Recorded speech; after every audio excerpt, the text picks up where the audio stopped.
Everyone's here pointing the finger at the second seat, Liam Lawson. Why are we not pointing fingers at Christian Horner? Helmut Marko. Helmut Marko's talent ID, I said this a few months ago, is rotten. There's absolutely no way Max Verstappen is the only person in the world who can drive that Red Bull. It's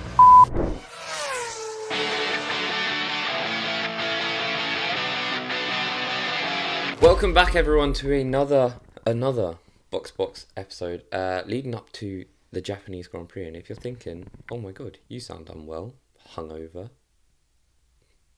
unwell again. Not. So I ran out of things to say there. I've got hay fever, and for some reason it's decided to attack my throat. Don't worry, guys. I know a lot of people suffer with hay fever, and you just get on with it. But we're now in that period where we will hear about this every single week from Luke. Not me. I'm getting my jab. I'll be having my jab this week. Okay. So for the week then. I'll be clearing that right up. I'm not going to suffer from hay fever any longer. It didn't work as well last year, though, did it? Worked an absolute treat. Or was it the year before? That was the first year I got it, and it worked an absolute treat. Every time I've had the jab, I've not had a single symptom. Jamie didn't work well last year. I can't remember. Yeah, it was. I was absolutely cured. It does nothing. It literally deads every symptom.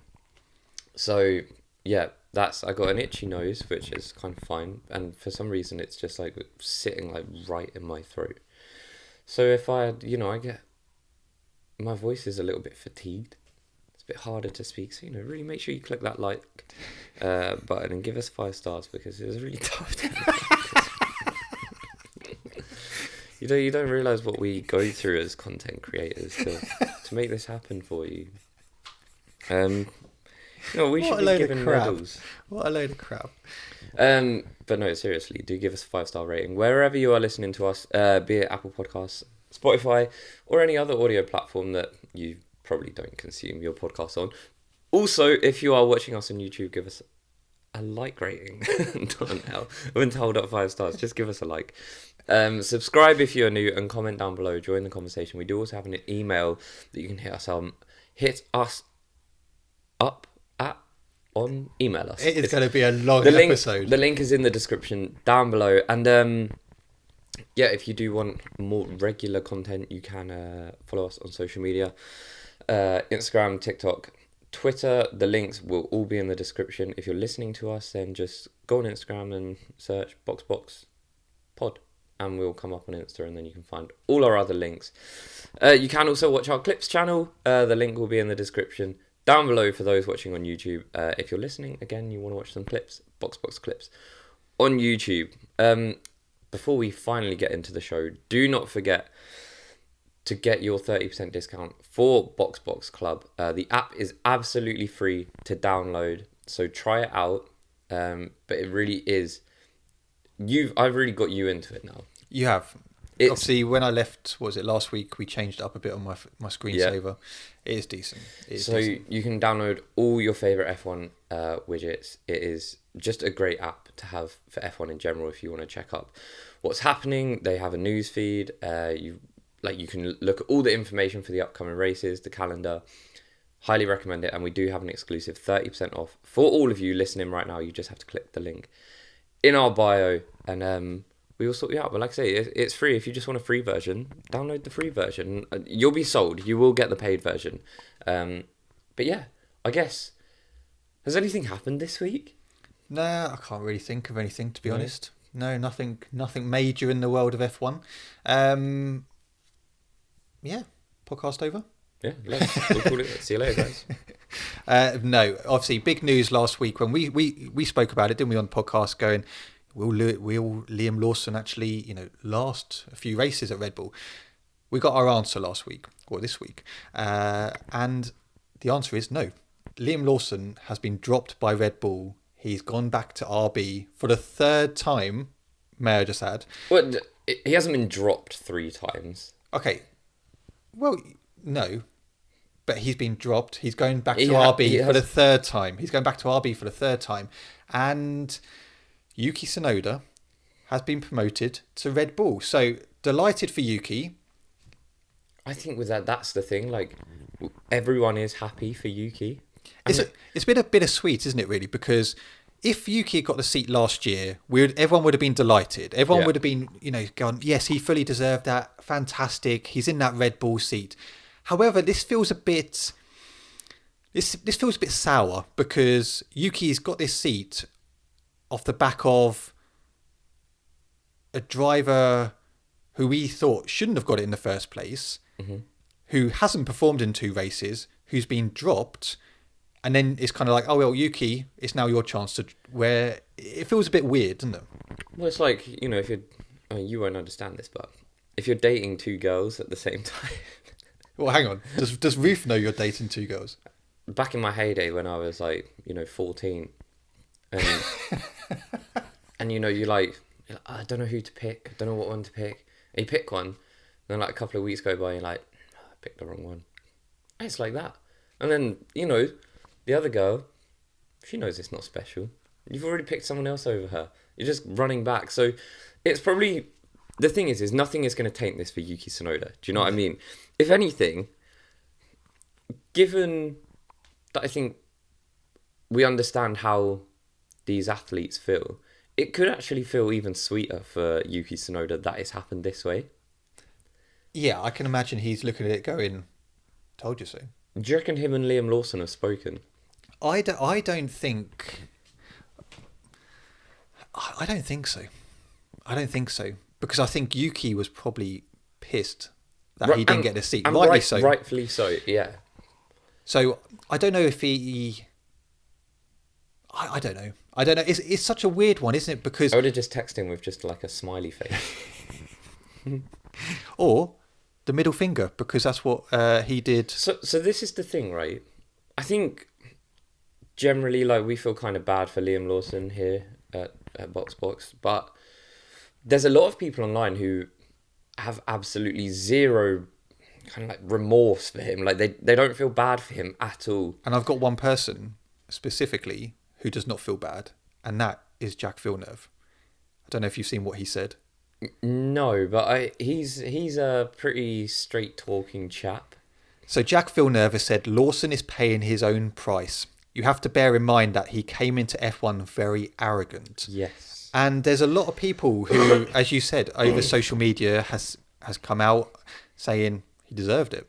You can't be that arrogant. You can't be going up against a 2-time world champion, Alonso, trying to dig out at him, Checo, all of these people, and then come into the sport and not perform.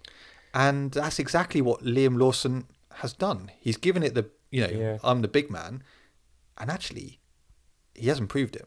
And I think that's the thing, when you come in with such a... I really don't mind the ego, the arrogance, whatever. Like, I really don't, because I'm sure a lot of people would be like, oh, you're Lewis fans. You didn't mind when Lewis came in 2007. He was, giving it the big I am. I don't. No. He backed it up on track.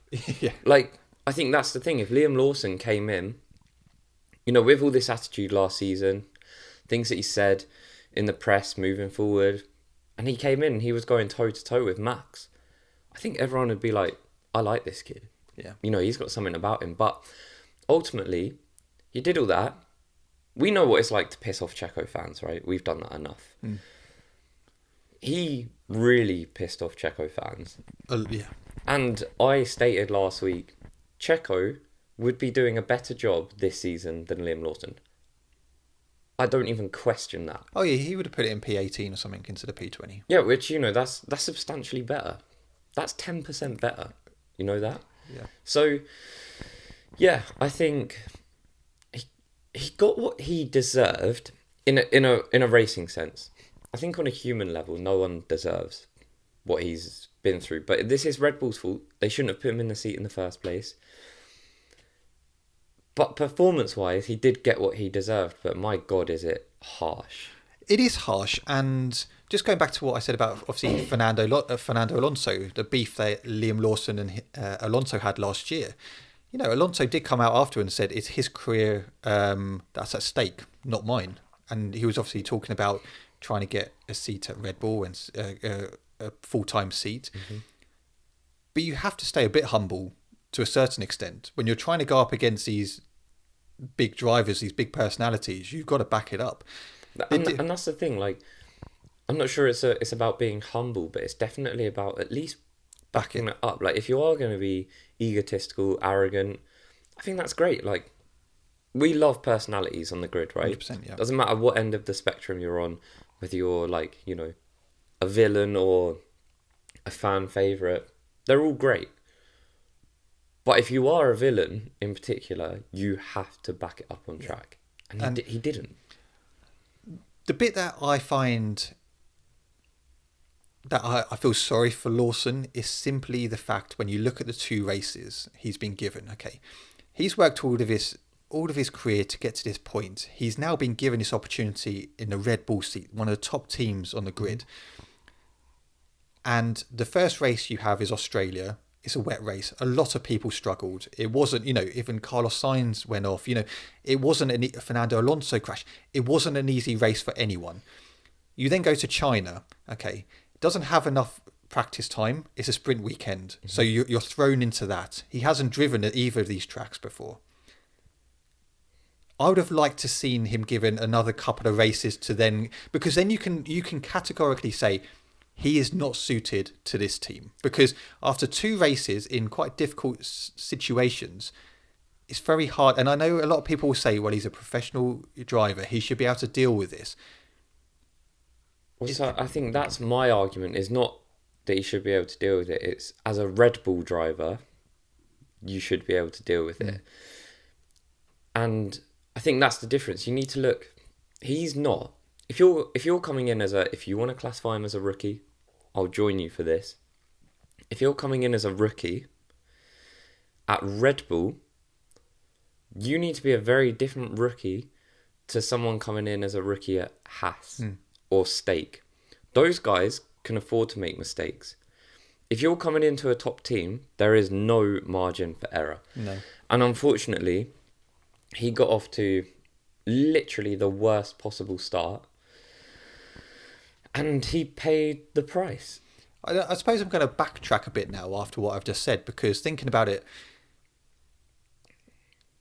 Ollie Behrman did well in China. Isaac Hadjar did well in China. Do you know what I mean? They've got more leeway, because they're not...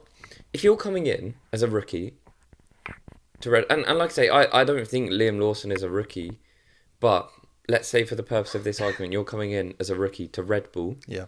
You're a different caliber of driver to someone coming in as a rookie for Haas. That's just a fact, because if you're racing for a top team, you need to be a top driver. 100%. And unfortunately, he's come in and looked like not a good driver, to be honest. These last 2 races, I don't truly think reflect how good Liam Lawson is. I do think he's a good driver. But he's looked like a very poor driver in the last 2 races. And Red Bull need to be decisive. Yeah. There's a Constructors' Championship on the line here. They've already fumbled a lot of points in these first 2 races. And it's going to be an intense season. They acted quick. To some extent, I respect that. However, everyone's here pointing the finger at the second seat, Liam Lawson. Why are we not pointing fingers at Christian Horner? Helmut Marko. Helmut Marko's talent ID, I said this a few months ago, is rotten. There's absolutely no way Max Verstappen is the only person in the world who can drive that Red Bull. It's bullshit. They are simply picking the wrong drivers. Okay, you could talk about Alex Albon. He's gone on to have a... Great, maybe now if Alex Albon came into the Red Bull, he'd actually be a better driver. But identifying rookies coming in, or young drivers, they are always picking the wrong drivers. And like I say, there's a difference between being a Pierre Gasly and Alex Albon and being someone who races for Red Bull. And I don't mean that in a bad way at all, because I think Albon's a great driver. I think Gasly is a great driver, but they're likely 2 drivers that we're never going to see at top teams going for world championships. And that's fine, because very few people do. But Red Bull are the issue here. Helmut Marko, Christian Horner, they are categorically unable to find a driver that is competent to go in that car, who is competent enough to battle for championships. And Checo did it great, right? For a period of time, Checo was a great find. He wasn't a Red Bull driver though. He didn't come through the academy. He wasn't on their books for years. They picked up a very experienced F1 driver who came in and did an unbelievable job as a second driver. But you go back through the years, they haven't found anyone. Until now, Yuki Tsunoda. Until now, and I think we could all see that Tsunoda looked like the best choice. I hope he doesn't come in and it goes wrong for him. No, that's my worry. And I said this last week on the podcast, didn't I? That's what worries me the most, is I kind of don't want Yuki to get that seat, because I don't want it to be tarnished by the Red Bull, curse. I think Yuki Tsunoda will do just fine. I hope so. Talking about people who obviously were unhappy, or who were happy that he'd gone, but there was also people who were unhappy with it. And there was actually some F1 drivers who were on the grid, because I don't know if you've seen this. There was a quote or a post on Instagram from Van der Gaard. He used to obviously drive for Caterham back in 2013. On his post, he said, "I'm getting a bit tired of all the comments that F1 is the toughest sport in terms of performances. And when you underdeliver, you've got to face the consequences. Yes, you've got to perform. Yes, the pressure is insane. But in my opinion, this comes closer to bullying or a panic move than actual high athlete achievements. They made a decision, fully aware, gave Liam 2 races only to crush his spirit. Don't forget the dedication, hard work and success Liam has put in his career so far to achieve the level where he is now. I remember my own blood, sweat and tears, and that was to reach F1, let alone driving for an absolute top team." He goes on to say, yes, he underperformed the first 2 races, but if anyone's aware of that, it's himself.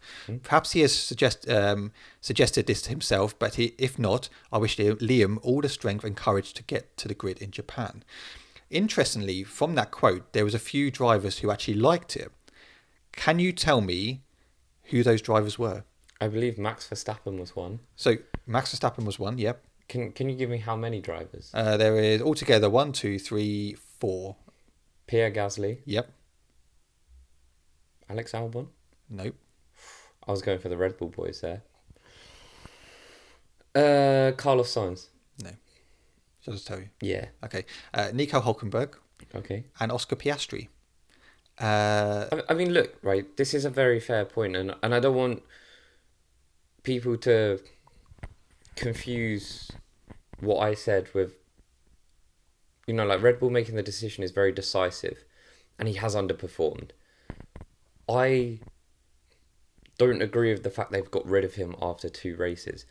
I think they should have never put him in there in the first place, but I said that's not with the power of hindsight. I said that before the season started. We've been very open on this podcast that we felt Yuki Tsunoda was the best fit for Red Bull at this moment in time. Liam Lawson may have been the best fit in maybe a year's time, with maybe a full season under his belt with RB.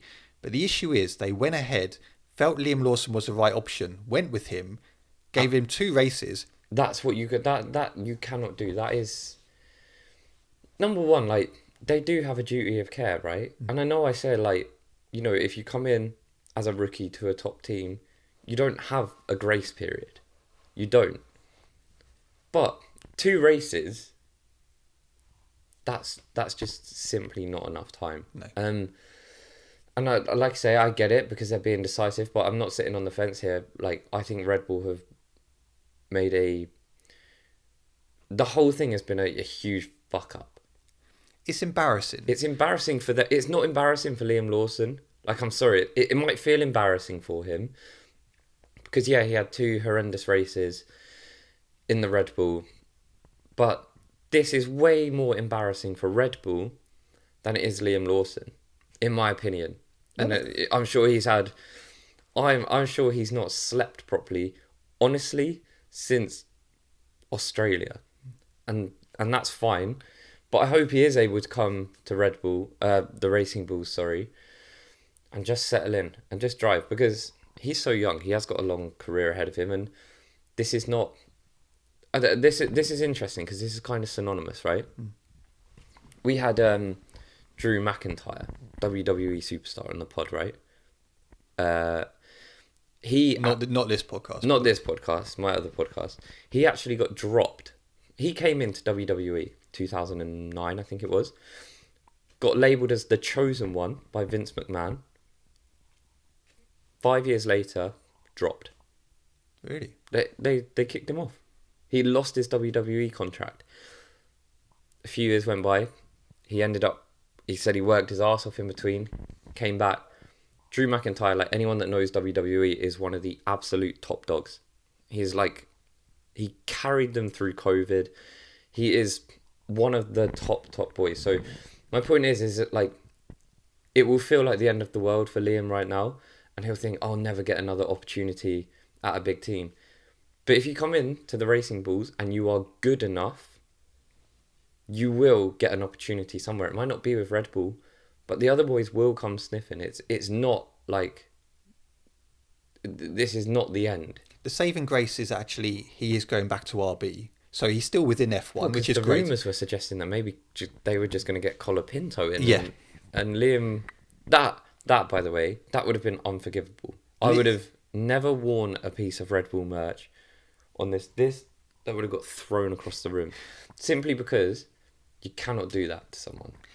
Liam deserves to stay in the sport, and we know within RB, they seem to be a team that nurture and look after drivers. And you see that in the sense of Yuki Tsunoda. They've done a fantastic job with him. Isaac Hadjar seems to be settling in nicely. They seem to be working very well with him. Liam Lawson, when he's been in there in the past, he performed well. I think RB is probably the perfect fit for him after this, to actually go there and go, okay, let's take a breather, let's restart, let's get your career back on track, because he is still young. And I do feel Liam Lawson has a good career within F1. Yeah. The issue is I can't ever see him going back to Red Bull. I just can't ever see it, because I mean Red Bull rarely go back. Yeah. I don't think we've seen that before for Red Bull, but I just feel like natural order has been restored. This, how everything is now, is how everything was meant to be anyway. Yeah.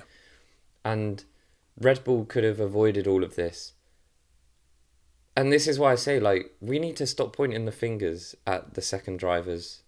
You know, they are second to Max Verstappen, or the second car. We need to start pointing fingers at Helmut Marko, Christian Horner, the boys that make the decisions in that team, because they are fucking it up. And then they make reactionary choices like this. It's not them that suffer. It's the young drivers. You know, it's the Kvyats. It's the Gaslys. It's the Albons. Danny Ricciardo, they even played with him on that comeback. Yeah. Do you know what I mean? They're the ones that suffer. And it's elite sport. It's not meant to be all sunshine and rainbows. I get that. But at what point are they going to start getting it right? Because for too long have they been getting it wrong. It is embarrassing for Red Bull. Yeah. And if you're Max Verstappen, you're looking at this, you know, you take us back to a year ago, all that scandal with Christian Horner and, you know, the text messages, all of that stuff.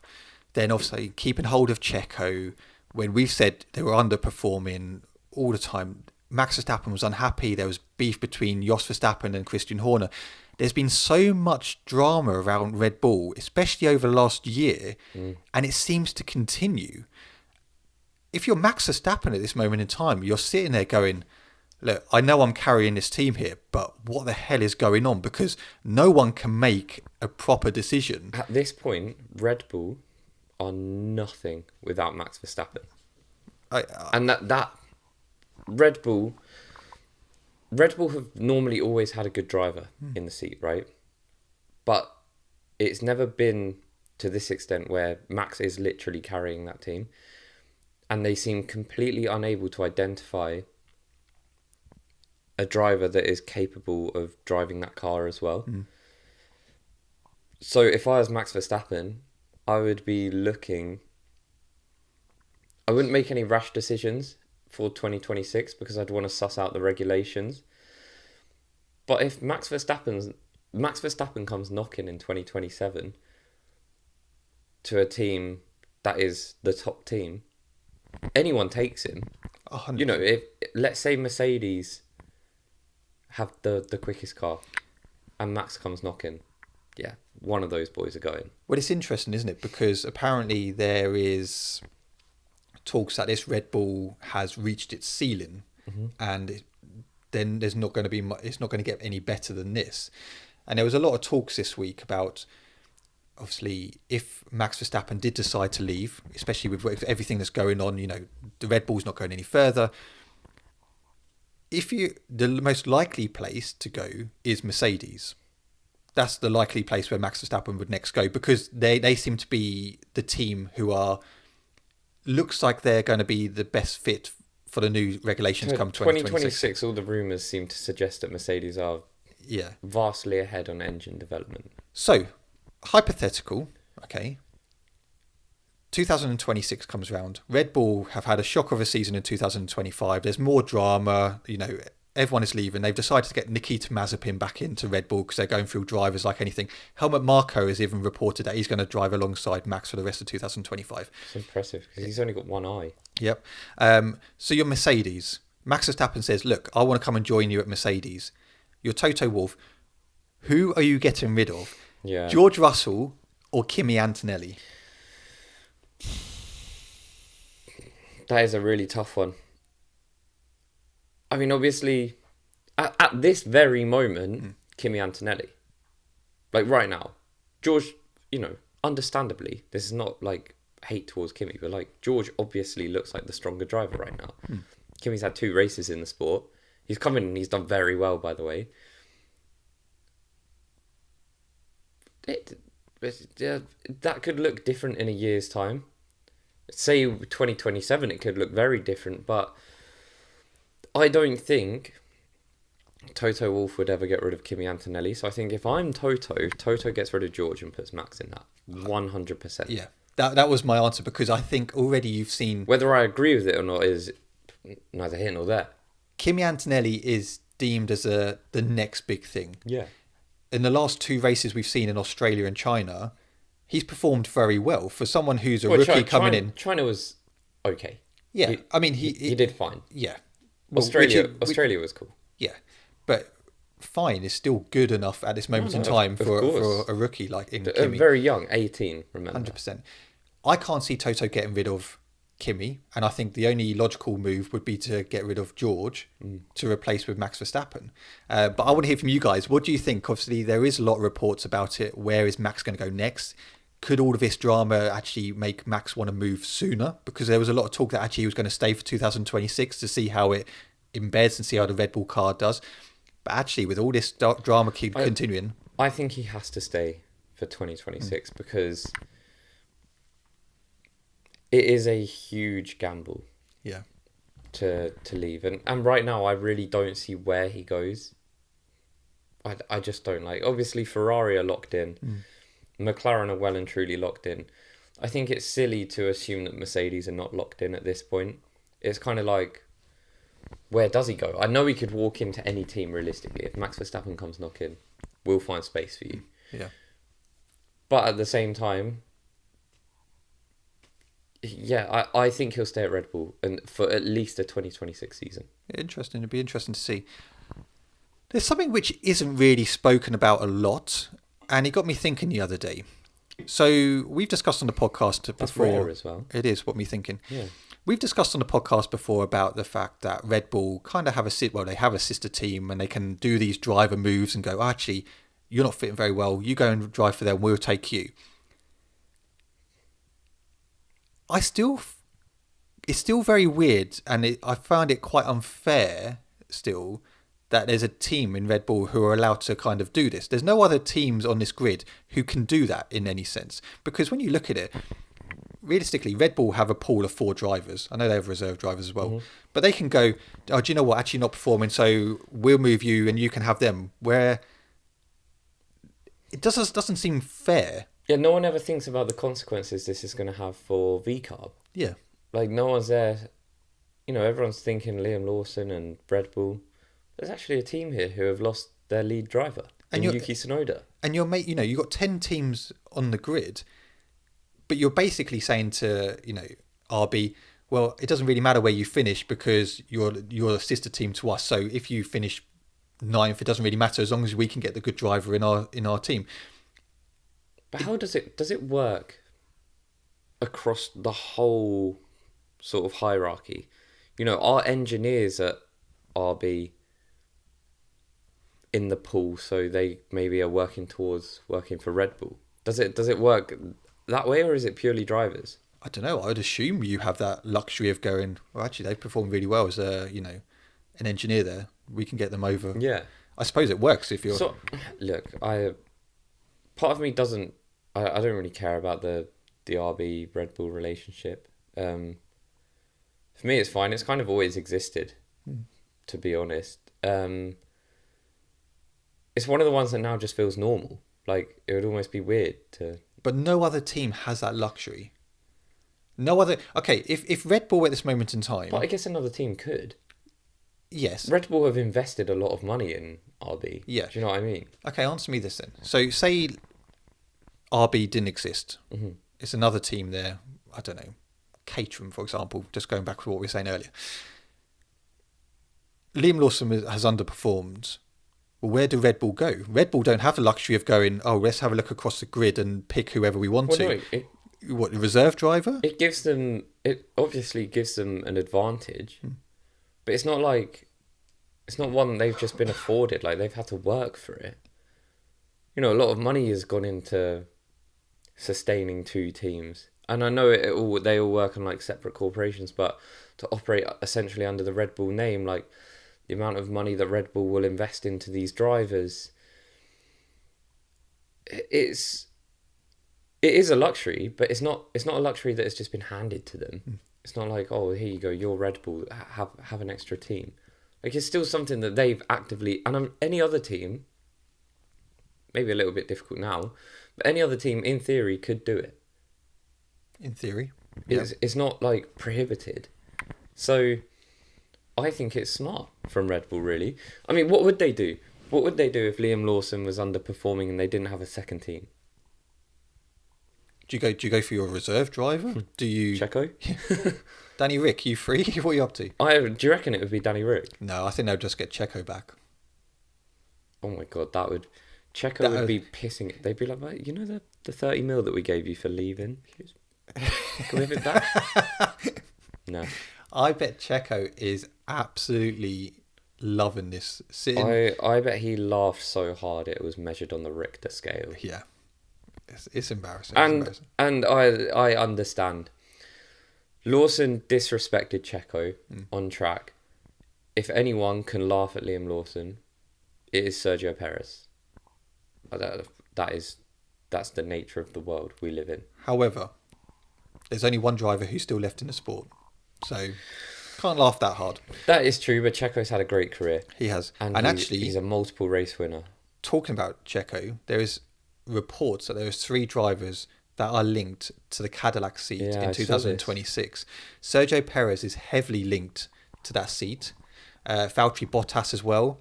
Daniel Ricciardo is on that list. Danny Rick will not be coming back to F1. He's done. Sergio Perez makes the logical sense. And yes, okay, his career at Red Bull didn't end well, but he's experienced. He's a race winner.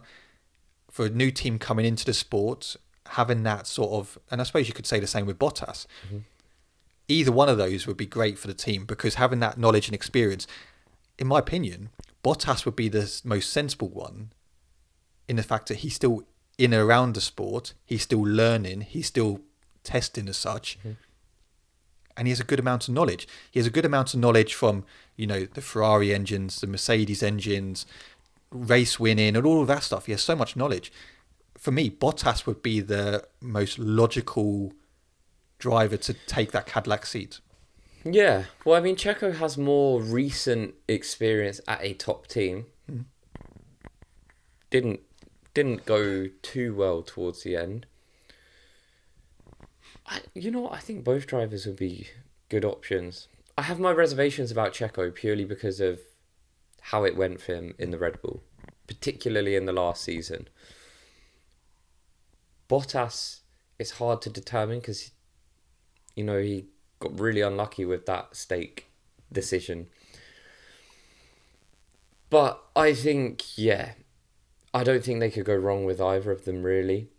What I don't want for Cadillac though is I don't want both of them in No, the seat, both of them doesn't make sense. because That's ridiculous. I'd rather one of them and maybe A younger an driver. F2 driver, who, Yeah. you know, someone with a bit of, who's just coming through, you know, like a Bortoletto or something like that. Mm-hmm. But yeah, do let us know, who would you like to see in that Cadillac seat for 2026?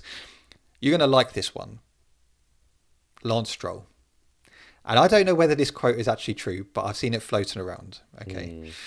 So he has reportedly said, "Put me in that second Red Bull seat and watch Max Verstappen finish P2." Yes, he hasn't said that. He didn't say that. No, wait. There's no way he said that. I'm sorry, I don't know what your source is, but you've been absolutely done there. No. I need a source on that. I've seen a few of them. I've seen a few posts of it. I'm just not buying this. Where did you find that? Right. I found it online. I mean, Max might be finishing P2, but he's not the person in P1.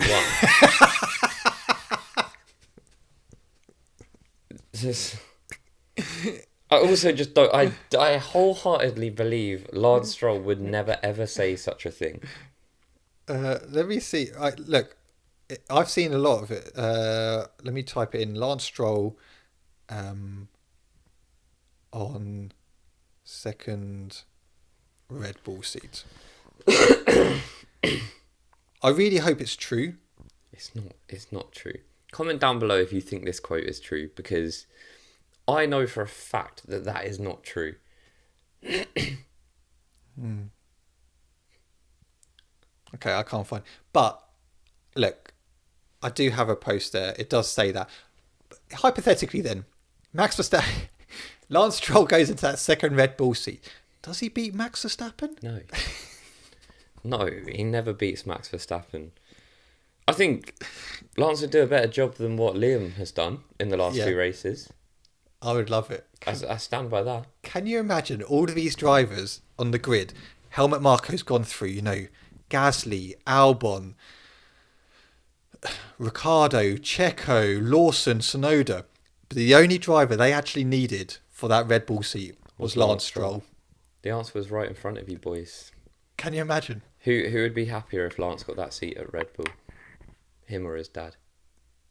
Oh, his dad. Lance would be like, yes, all right. His dad would be like, great, let's get a proper driver. Oh, I'm joking. Relax. Lance had a really good season. We spoke about Lance Stroll last week. And his start to the season has been... It's been very good. Very impressive. So I hope it continues, because we really thought he had just fully checked out last year. He was like, I don't even care. I'm literally here.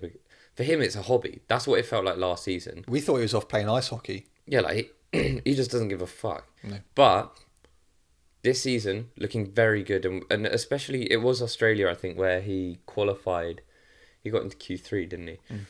And he really celebrated it. And it's good to see. That's all I want to see from Lance Stroll, is just his passion reignited. Yeah. No, I agree. But he will not be going to Red Bull. This next one, you're going to like this. Will I? It's about V10s. Oh, I've heard the rumours floating around. So what is V10s. What is the future for F1 engines? As we know, coming into 2026 with the new regulations, the F1 are sticking with 1.6 litre V6 turbo hybrid engines. However, there was talk over the last couple of weeks from the FIA president that potentially we could see the return of V10s at some point. I don't really trust what this man says. No. So can you tell me when was the last time V10s were used? Were 3 litre V10s? Oh, V10s. Got like 2002 or something. 2005. Yeah, it was close. So the FIA president has asked his F1 single-seater director, Nicholas Tombazis, to look into the matter. Tombazis said that the advent of sustainable fuels could allow F1 to make the engine simpler and cheaper. That's why the president made the comments about V10 engines with the potential of seeing the return in 2028 or 2029 and so on. And that is something which they are now going back to discuss with the manufacturers to see if this is possible. What can I just say, right? The issue with these cars is, but part of the reason they're so big is because of the hybrid technology, right?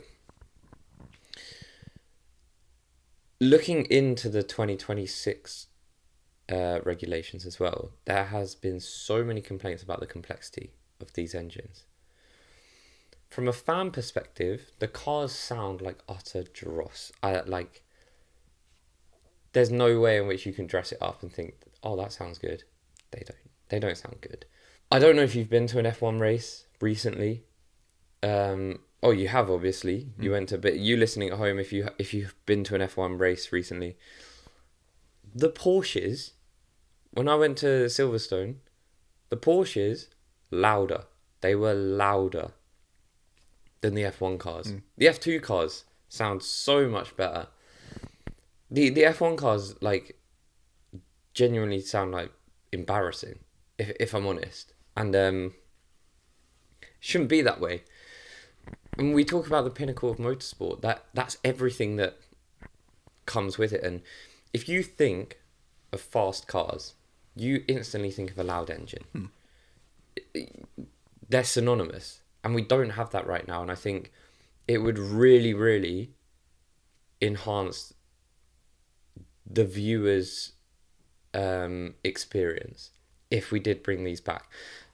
If it allows us to then make the cars smaller, because we don't need all this technology, the hybrid technology, great. If it makes them simpler to build, great for the engineers. But let's not forget, I've said this many times, we can literally create synthetic fuels now. That is sustainable, right? Part of the reason this all came in, the hybrid stuff, was to make the sport more sustainable. Great. But now we can do that alternatively. We can do that with synthetic fuels. And they've only just made the calendar a little bit more sensible. If they really cared about sustainability, they would have made the F1 calendar sort of all in a line. So you don't have to fly here, to that part of the world. Oh, now all the way down here. Now we're going to go back here. Actually, let's go to America again, because why not? We'll just do that 3 times, but we'll nip to Brazil in between. Like, make that make sense, and then maybe we can get on board with this sustainability thing a little bit more. But like I said, synthetic fuels, use them, V10s, make the calendar sensible. Just from doing that, the sport is going to be more sustainable and environmentally friendly. I agree. No, I agree. The noise of a V10 engine, though, is beautiful. Yeah, I mean, even if they brought back V8s, I'd be happy with that. But, give us engine noises, not artificial. I don't want them like, we're running hybrids, but we're going to play them through a speaker. Just give us real engine noises, man. Do let us know. Do you want V10s back? As you know, on this podcast, we like a new track. We like the designs of new track. And I don't know if you've seen this, but there's a private racetrack in Japan which was commissioned by a billionaire who decided to carve it into the mountainside just outside of Tokyo. And I have to say, that's how you know you've got too much money. Yeah. It boasts 22 corners and an 800 meter straight with views of Mount Fuji. Look at that. It looks pretty cool. It looks sick, doesn't it? Obviously, if we'll post it up on, this clip will be on TikTok, so go and check it out. It looks better than some of the tracks that have hit the F1 calendar recently. But I'll also just show it on here, and I don't know if you can see that properly. It looks cool, doesn't it? It looks nice. I like it. Are there any rumours that maybe we'll... No, but if you didn't, you can go there. Anyone can go there and go around it, apparently. But for some reason, if you didn't fancy going for a drive, the club also has an infinity pool, restaurant, gym, and karaoke room. There you go. A karaoke room? That's fucking random. Lovely. Talking about grids, Talking about grids? Not grids, circuits, sorry. Oh. Talking about circuits, I don't know if you've seen a new F1 trailer for the game, I actually haven't. haven't you? So that came out this week. Have they fixed the physics? Reports don't seem to say they have at this moment in time. They don't know whether they have or not. We don't know. You can't really gauge that from the trailer. Because if they haven't, I'm not getting it. However, I've got a little question for you, because there were some hints within there that we may get reverse grids in this year's game. And that got me thinking, what circuits on the current 2025 race calendar would be cool as a reverse grid? One I thought that which would be quite fun would be Austria. And the reason being for that is, you know that into turn one, you got the long straight up the hill. Can you imagine coming back down that way? That would be cool. You're confusing me here. Are we talking about reverse grids, or are we talking about like racing the track in reverse? Racing the track in reverse. So why didn't you say that? That's what I meant. A reverse grid would be... Okay, we've qualified. You qualified P1, but you're starting last. I just realised, okay. Reverse... Circle... Crikey, what a day. What I'm talking about is what tracks would be good as a reverse driving circuit. I can't get this right. Are you guys still listening to this? What tracks would be good to race in reverse? What tracks would be good to race in reverse? Right, well, you just copied exactly what I said, but you said it in a way that made it sound like you thought about it. I did, yep. Sorry, I have to apologise. That took a while to get there. I don't know. Does it make too much of a difference wherever you go? Well, can you imagine Monaco? Into that small last turn. That would be chaos. That would be pretty crazy. But there still wouldn't be any overtaking. See, I was thinking when you were talking about reverse grids, I was thinking like, okay, what's a great track for overtaking where we could see like boys at the back? Yeah. I was thinking like Spa could be quite good for a reverse grid. Racing in reverse. Austria, I think, would be cool because you got that long down. It would be a long downhill straight. It would be instead of uphill. That'd be very hard braking into that. Spa, can you imagine that into the last corner? Oh, what? So as in the bus stop essentially becomes your second. Yeah, that'd be carnage. Yeah, I don't know. I actually don't know what would be like a very good track for it. Imola? Bahrain? Because that would be okay, because you'll be going straight. It'll be a... Bahrain, you might see a little bit more overtaking straight off the bat. Do let us know. I know it took a while to get there, but do let us know. I wonder why they've made that a feature. Like, is that really, that's the feature they've brought? Rather than being like, you know what we should do? Let's fix the physics of the game because it's absolutely crap. We're gonna let people race the tracks the other way around. That'll keep them happy. I didn't buy last year's game. I don't know about you lot at home. You might not play it anyway, but we always used to play F1, didn't we? Yep. Like every week. Yep. Then they brought out F1 24. It was awful. Fucking sucked. I got the trial because everyone had said like, this sucks. I got the trial and it sucked. So I was like, nah. We used to play it a lot, didn't we? And then all of a sudden it was so bad. I literally haven't played my PlayStation since then, I don't think. No, I've played some Assetto Corsa, but that's on my PC anyway. Do let us know what tracks would be good as a reverse... Yeah. To race in reverse? I really can't get that right today. No, you can't. Have you seen who's on the cover? Lewis Hamilton. No. It's not Lewis Hamilton. But it is. No, Lewis Hamilton is on the Iconic Edition. That's a special edition. Who's on the cover of F1 25? I haven't seen it. Is it 3 drivers? 3. Is Kimi on there? No. I haven't seen. I don't think I've seen it. Oscar Piastri, 2025 world champion. Carlos Sainz, Nice. and Ollie Behrman. I'm sorry. Someone's got to say it. That is the worst title cover ever. Who do you have then? That is 3-second drivers. Whoa, whoa, whoa. Don't diss Oscar like that. That is 3-second Who would drivers. you pick then? Lewis Hamilton, Max Verstappen, Lando Norris. Bang. Okay. There's your Hollywood shot. Yeah. You could argue Three different teams. You could argue Leclerc Yeah, but like for a new era.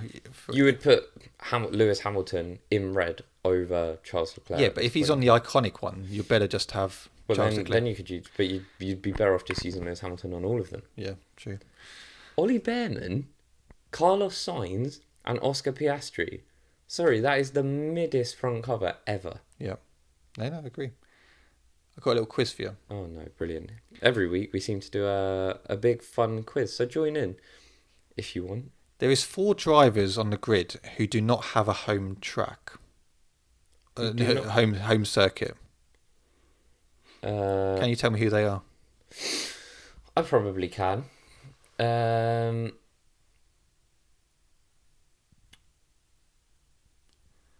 Are we going to Paul Ricard this year? No. Esteban Ocon, Yeah. Pierre Gasly, Isaac Hadjar.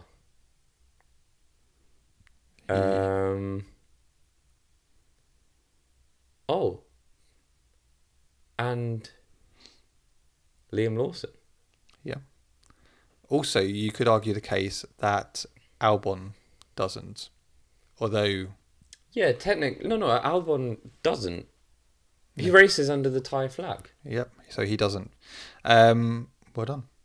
Thank you. Thanks. I did pretty well in that. You did. Another fun fact for you. Max Verstappen is the only driver who has been in the top 4 in every competitive session so far in 2025. That's Qualifying P3 in Australia, race P2. Sprint qualifying in China, P2. Sprint race P3. Qualifying P4, race P4. How are you doing in F1 Fantasy? Way better than you. I did post a video about this the other day. If you guys do want to join our F1 Fantasy, the link will be in the description. If you're listening to us, just drop us a DM and we can send it to you. I got 2 teams. Why? That's sad. Not really. That's very sad. I am currently, just for reference, we've got 87? 92. People? Yeah, but 92. There are 92 teams in this.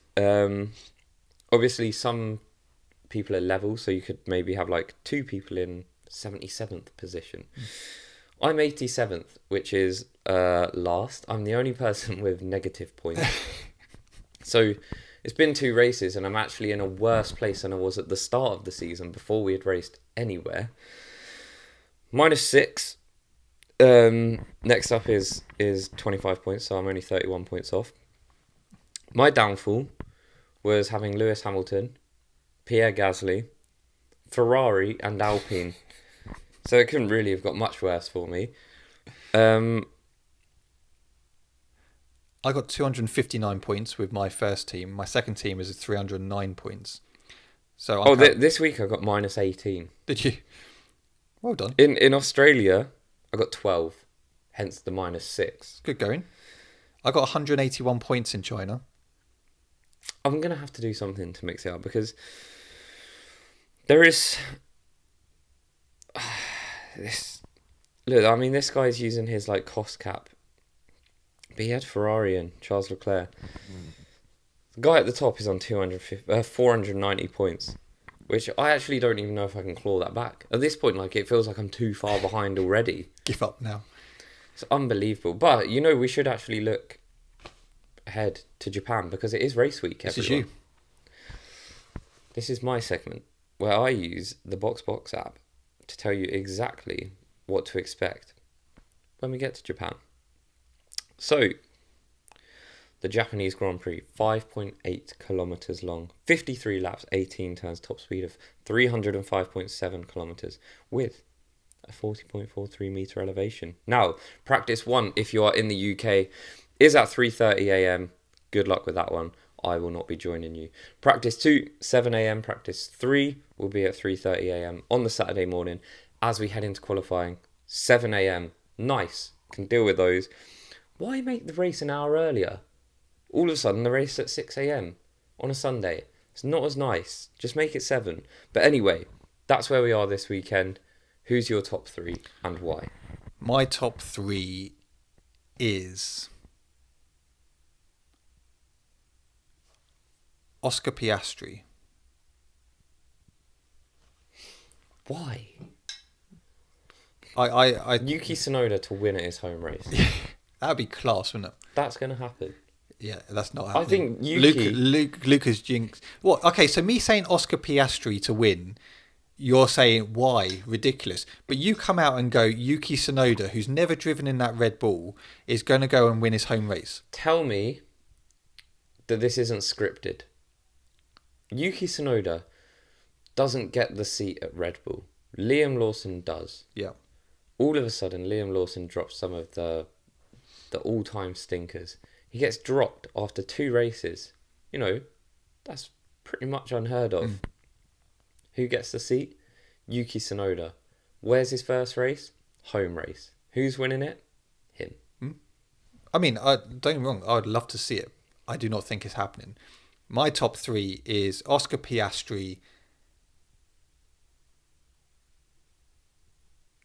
I want to say a Ferrari, but I'm unsure where they are at the moment. Yeah, don't trust him. Oscar Piastri, Lando Norris, and for the form that Mercedes are on at the moment, I'm probably going to have to say George Russell. Pretty much the same as what we saw in China. I just think that Mercedes at the moment is better than the Ferrari and Red Bull. Well, yeah, I mean... Because there's no guarantee, you know, Ferrari might get themselves disqualified again, who knows? Ferrari are literally fulfilling every doubt that I had about them at this point in time. So I really hope they can change that up. Apparently Ferrari fans are used to this. Who's your top 3 then? Top 3, Lando Norris. Oh, come on, firm it. If you're going to say Yuki, Fine, firm it. Yuki Tsunoda. Yeah. Lando Norris. And Kimi Antonelli. Ooh. Yeah. Bold. It is fucking bold. So that one ain't happening. Okay. Stick a $5 on that. You know, I'm going to do it. I bet it comes in. Do you know who the most successful constructor is at Japan? Ooh. Ferrari? And? McLaren? How many wins?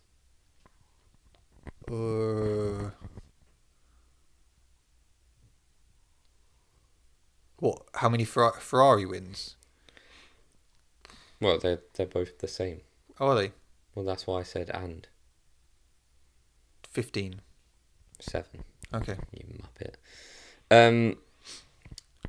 Do you know the most successful driver? Michael Schumacher? Yeah. How many wins? 7. 6. 6. Let me guess, yeah. What? Rubens Barrichello got 1 or something. I don't know. Wait, on. Maybe it was Seb. I don't know. Oh. Lap record?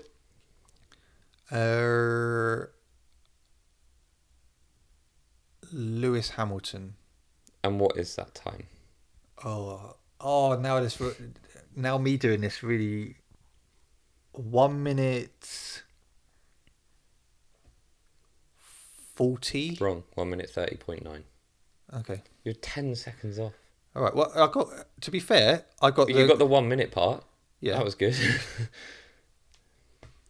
True. It's going to be a very interesting weekend, but realistically, I put Yuki Tsunoda first because I'm a dreamer, but I don't see anyone but these McLarens taking victory. The car looks hooked up. And we got 3 race weekends in a row. We do. Beautiful. Should mention, we are not going to be here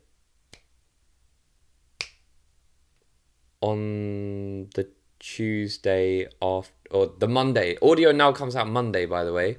That's official. And video will still be out on Tuesday for YouTube. It just takes a little bit more time to turn a video around. we won't be here on the Tuesday after Bahrain Yes. because I am in Paris. So I won't be here to film, basically. But I'll continue to do some clips. Yeah, we'll still post clips on social. But yeah, a triple header. These next 3 races could be very defining of the season. 100%. You know, after these 3 races, I think we're likely to see McLaren have a resounding lead. We could also see a definitive title contender. Yeah. But it also could get very interesting. I'm hearing rumours of plenty of upgrades coming pretty much across the board. Red Bull, Ferrari, there's been rumours about Mercedes bringing stuff. So it is all subject to change. I know at this point McLaren look like the strongest team, but we do have to expect fluctuations throughout the season. You know, look at McLaren last season. Took them a while, but they came through and they won the Constructors. So let's keep our fingers crossed. We will get a tight battle. It's going to be interesting. And these 3 tracks coming up are brilliant. Japan, Bahrain, your favourite. Well, one of your favourites. I do love Bahrain. Saudi, one of my favourites. I just love the track. So yeah, I'm excited. I'm excited for these next 3 race weekends. I think, like you say, it's going to be very... Coming out of these 3, we're going to really see where everyone is. If Ferrari are off the pace, then we know that actually that's going to be a really long season potentially. Yeah. If we know that McLaren continues to go from strength to strength, then we know that is pretty much where this season is going. I think if McLaren won 2 the next 3 races, it's going to be incredibly difficult to catch them. 100%, yeah. For the rest of the season. I know it's only 5 races in. It is a long season. But my point is, at that point, the likelihood of them dropping off so bad, very unlikely. They still look like a team that is on an upwards trajectory. And I think now is the point where we move on to the final segment of the show, where we take your questions, the fans, where you can submit them is our Instagram, BoxBoxPod, and you can also email us at podcast@boxbox.club. Am I right? Yeah. Nailed it. So, Will.Shields10 has asked, if not Yuki, which driver would you have replaced Lawson with? Realistic answers only. How'd you? Like, what are their other options? 2 races in, you're not taking anyone from another team. No. You know, it's not like, oh, we'll go after Pierre Gasly. Alpine aren't letting him go. No. Doesn't happen. There's no one on the grid that they could have taken. So what? They either run back to Checo. They're not doing that. They've just spent millions to get him out of the contract. You pay Alpine a shit ton of money for Colapinto. Could be an option. But again, that is risky in itself, because realistically, who would you say was better, Lawson or Colapinto, before heading into 2025? Well, exactly. I mean, I actually don't know what Red Bull would have done if they didn't have that second team. If they didn't have that second team, they just wouldn't get rid of Lawson. And I know that doesn't answer the question. That's kind of like avoiding it. But could they have contacted Bottas? Maybe you try and get a Bottas, yeah. I'm not, or... I think something like that is the only option. You don't go back to Checo.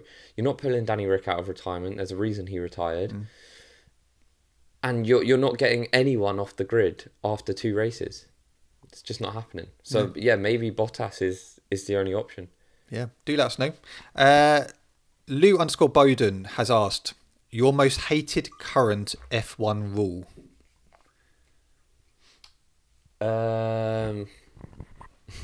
No refueling. That seems to piss people off. People really didn't like...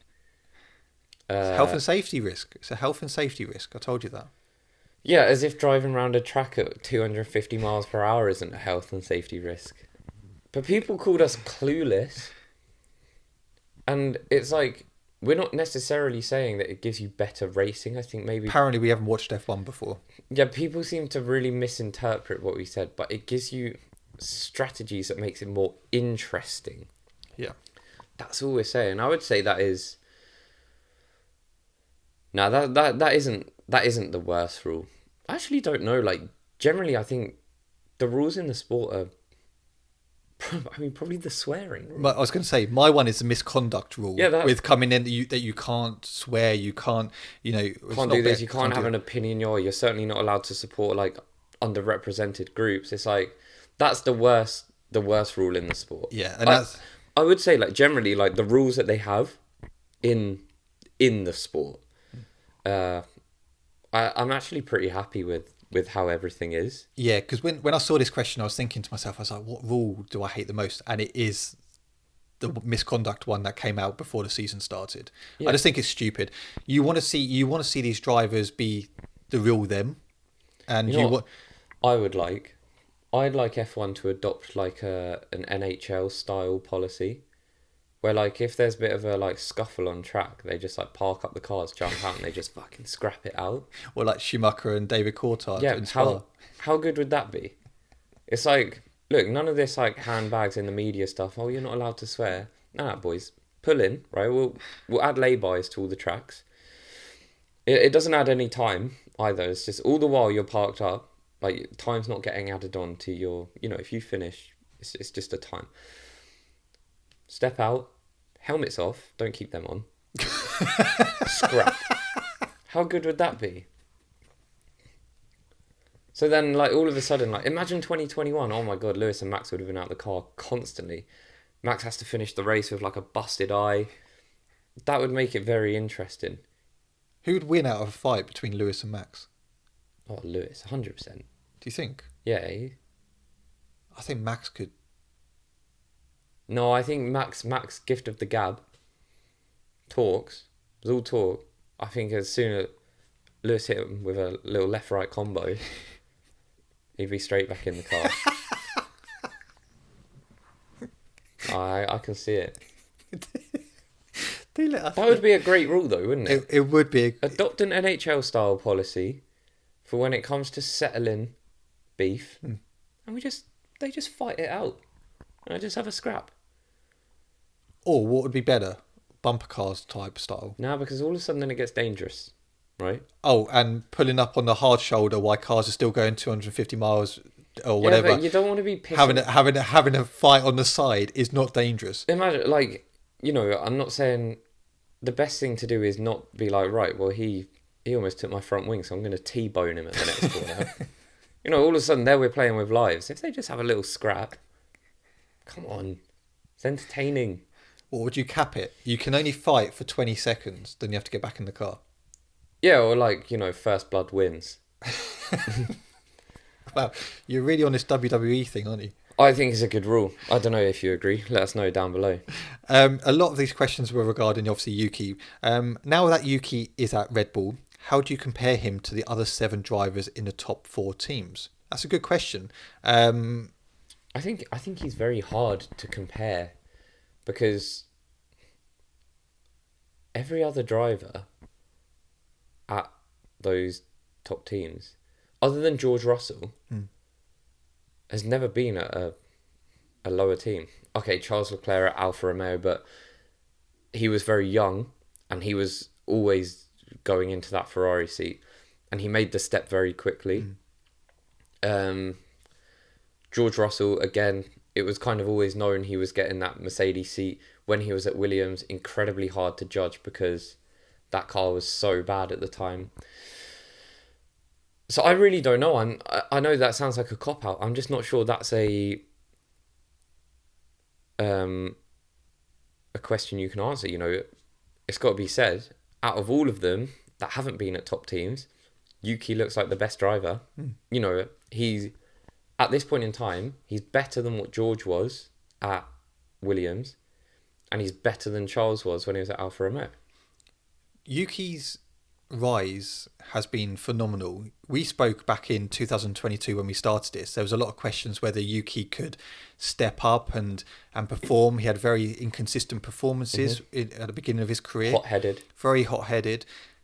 And he's matured. And I think when you look at last season, that was a real mature season for Yuki. Yes, okay, he had his little rants in the car, but I like that. It shows a bit of passion, a bit of desire. I think he's on the right right step, and I really hope it works out for him at Red Bull. I This really season, do. it would have been so easy for him to come in and absolutely lose his head. Mm. Because we all know he deserved that seat at Red Bull. He'll know that better than anyone.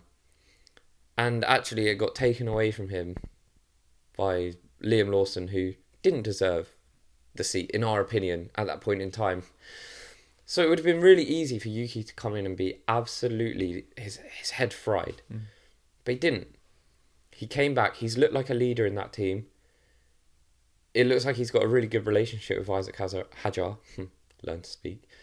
And he's been putting in some great performances. So I think we are seeing a real mature F1 driver. And I think what I love about the Yuki story is it's not like this story that all the other boys have. It's not like Charles Leclerc, destined for Ferrari, George Russell, destined for Mercedes, Kimi Antonelli.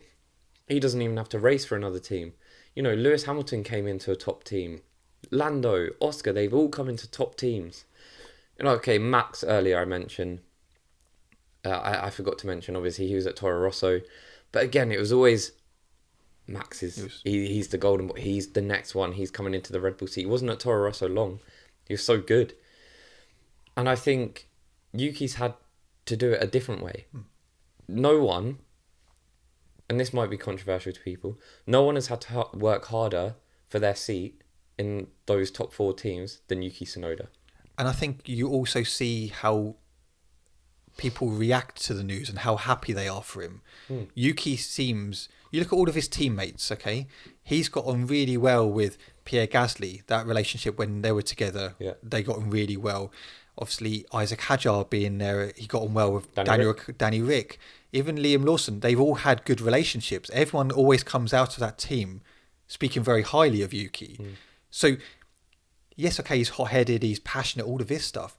But he's always had a very good reputation within the sport. And I've seen some comments from his team principal after his race engineers and that coming out after saying, oh, you know, sorry that it's ended now, but really proud to see, you know, you go on and hopefully deliver. He's a very likable character within the sport. So for me, seeing him make this move now to Red Bull is just brilliant. And I hope for his sake it is successful. I really do. Because this leads on to the next question, which Liv Jessop's asked. What happens if Yuki is just as bad as Lawson? Which is a good question, because it is. It is a possibility. It is a possibility. See, I disagree. I don't think it's a possibility. I think they're so going to realise they've got the right man in the seat now. And I'm not going to sit here and pretend that I think Yuki Tsunoda is going to be challenging Max Verstappen. That's not the criteria for this second seat either, right? You don't have to be. They need someone that is just going to be picking up points. They're still going to be competing. Let's not forget Checo outperformed Max on occasion. We will see that from Yuki. Yeah. Max Verstappen is a driver on a different stratosphere, right?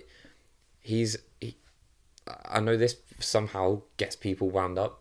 He is in the same conversation as the Lewis Hamiltons, the Max Verstappen, the Michael Schumachers. He is in those conversations. I don't care what anyone says. I had to sit down and watch Abu Dhabi 2021 as a Lewis Hamilton fan, right? I am coming out and saying that about Max Verstappen because it's a fact. Yuki Tsunoda just has to be a very good driver.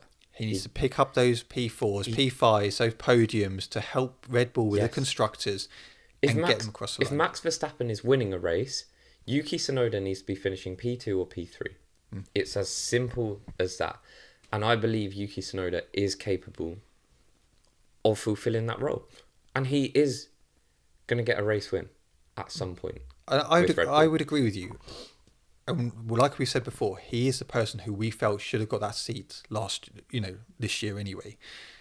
It's just, if it doesn't work out for Yuki, where does he go from there? Because he can't go back to RB. That RB bit, in my opinion, is done now. He can't go back because...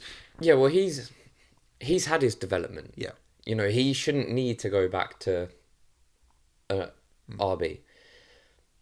I don't know. I'm not even going to look there because for me, Yuki Tsunoda is not going to fail at Okay, Red conversation done. Let's not think about it. He's going to succeed. Bull. Yuki Tsunoda will succeed at Red Bull. You've heard it here. Let's hope we don't do that clip in a few races' time of you going, he will succeed at Race Ball, and he's been P20 every single time. But that is the end of the podcast. Hopefully you have enjoyed it. We'll be back next week reviewing the Japanese Grand Prix at 6 a.m. start. Yeah, and obviously we'll be looking straight ahead to Saudi Arabia. It's not Saudi, mate. You keep getting this wrong. It's Bahrain. No. Yes. No. Yes. No. Yes. No. Yes. Yeah, obviously we're going from Japan to Bahrain, not Saudi Arabia. There's not many times I am right, but I'll take that one. That's what I was saying. I'll take that one. Is that when I'm in Paris then? I don't know. No, am I going to Paris in 2 weeks? So you're missing Bahrain. Well, I'm gonna watch it. I'll just watch it in Paris, but I'm a little bit confused because I did think it was. I love this whole thing when Luke actually realizes something isn't what's in his head. No, yeah, I am going to Paris. Like next weekend. Interesting. Who knew? What, Japan? No, next weekend. Okay. People listening to this, it's Monday. Okay, the weekend off. Okay, yeah. Okay. Right, hopefully you've enjoyed this podcast. If you have, if you're watching on YouTube, hit that like button, subscribe if you're new. Do check us out on all social media. We post twice, sometimes 3 times daily on TikTok, so do check us out on there. We are consistent. We have been very consistent, so come and join us on there. And we are growing, can I just say, since September last year, we have nearly 5x'd our listening figures. We have. Good job. Well done. So yeah, keep supporting. Really appreciate it. And we'll see you next week for a brand new episode. Bye-bye.